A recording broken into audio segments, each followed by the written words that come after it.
At 2 in the morning, on a Tuesday in July 2016, most of the residents of Tsukui Yamayuri-en were asleep. They were adults with severe intellectual and physical disabilities, some unable to speak, some unable to move without help, living in a residential care facility tucked into the hills outside Sagamihara, about 40 kilometers southwest of Tokyo. It was a large institution, home to roughly 150 people. It was supposed to be the safest place they could be. The man who arrived that night was not a stranger. He had worked here for over 3 years. He knew the building, he knew which doors the keys opened. He knew where the staff stood and where the residents slept. In the next hour, 19 people would be killed. And when it was over, the man responsible would turn himself in, carrying a bag of blood-stained knives, and tell the world, without apology and without remorse, exactly why he had done it. Just after 2 in the morning on July 26, 2016, Satoshi Uematsu broke into the Tsukui Yamayuri-en facility by shattering a glass window. He came prepared. He had brought kitchen knives and other bladed tools. Once inside, he found a member of staff, restrained them, and took a set of keys. Then he moved through the building, room by room. The residents were asleep. Most had no way to call out for help, to fight back, or to flee. Uematsu went through the facility and stabbed people where they lay. By the time he walked back out, 19 people were dead, 10 women and 9 men, ranging in age from 18 to 70. 26 others had been wounded, 13 of them seriously. Nearly a third of everyone in the building had been killed or injured. At 2:50 in the morning, a security camera captured Uematsu returning to his car outside. At 3:05, he drove to Tsukui police station, roughly a kilometer away, walked in carrying a bag with his blood-stained knives, and turned himself in. He was 26 years old. Now, here is something that has to be said about the victims, because it matters, and because it changed how this case was covered. The families of most of the 19 people killed asked police to withhold their names and identifying details. They cited concerns about the stigma still attached to intellectual disability in Japan. That request was granted. For years after the attack, the dead were known publicly only by letters: Victim A, Victim B, Victim C. 19 lives reduced to the alphabet. The Japanese disability rights community has written extensively and painfully about what that silence says, about the victims, and about Japan. We'll come back to it. Tsukui Yamayuri-en was an institution built for long-term care. Uematsu had worked there since 2012, more than 3 years on the staff, including night shifts. He knew the physical layout of the building in the way only someone who has worked there in the dark really knows a place. And sometime in early 2016, something that had apparently been building inside him broke into the open. In February 2016, he began making statements at work about disabled people being better off dead. Then he did something extraordinary. He wrote a letter. Not a private note, an addressed, signed letter. And he took it to the official residence of the Speaker of Japan's lower house of parliament in Tokyo. He tried to hand-deliver it personally. Security passed it to police. The letter described his intention to kill 470 disabled people across 2 facilities. He asked the government to authorize the killings in advance. In exchange for his turning himself in afterward, he wrote that he envisioned a world where a person with multiple disabilities can be euthanized with an agreement from the guardians, when it is difficult for the person to carry out household and social activities.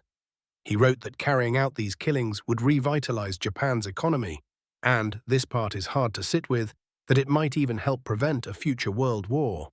The following week, he went to his workplace and said out loud to his colleagues that he intended to carry out a mass murder of heavily disabled people if the government gave the order. Police were called and questioned him. He repeated the threats. On February 19, 2016, he underwent a psychiatric examination. Traces of marijuana were found in his blood. Under Japanese law, he was taken into mandatory psychiatric hospitalization on March 2nd. 12 days later, he was discharged. The doctors concluded his symptoms had eased and that they did not believe he would act. His workplace separated him following the letter incident. In the 5 months between his discharge and the attack, there is no public record of further monitoring, follow-up psychiatric care, or any intervention. He moved through those months, largely unobserved, and arrived at July 26th. Uematsu was never secretive about his reasoning. He stated it plainly, in the letter to Parliament, at his workplace, to police, and in court. He believed that people with severe intellectual disabilities who could not communicate, who could not participate in what he called household and social activities, had no value as human beings. He used the words harmful and not people. He told the Yokohama District Court that people who could not communicate had no human rights. He described the killings not as murder but as mercy. Acts performed, in his words, for the sake of Japan and world peace. That framework, that certain human lives are worth less or nothing, and that eliminating them benefits society, has a name. It's eugenics. Eugenics was mainstream political and scientific thinking in the early 20th century across Japan, Europe, and North America. Japan had its own eugenics laws, most notoriously the Eugenic Protection Law of 1948, which permitted forced sterilizations of people deemed mentally or physically unfit. A law that remained on the books in modified form until 1996. 20 years before the Sagamihara attack, Uematsu told police that his ideology was inspired by Nazi doctrine. He was not describing something alien to Japanese history. He was, in a monstrous way, describing an updated version of ideas that had once been state policy.